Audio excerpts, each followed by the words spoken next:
Seekord hakkab suvekool sealt, kus tavaliselt Tartu maraton lõpeb.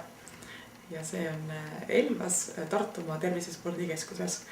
Ja selleks suvekooli teemaks on, kuidas öelda ei. Ehk siis, kuidas organisatsioonis teha olulisi valikuid, kas strateegilisel tasandil või taktikaliselt või oma igapäevases elus.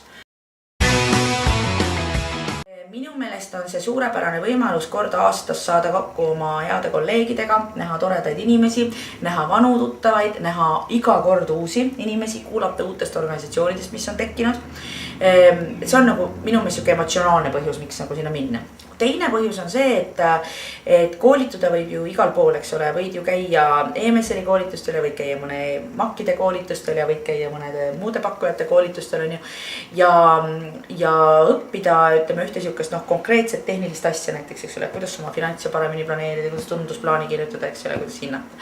Aga minu meelest suvekoolis nagu proovitakse neid asju vaadata niimoodi praktilisi võtteid kasutades palju nagu filosoofilisemalt.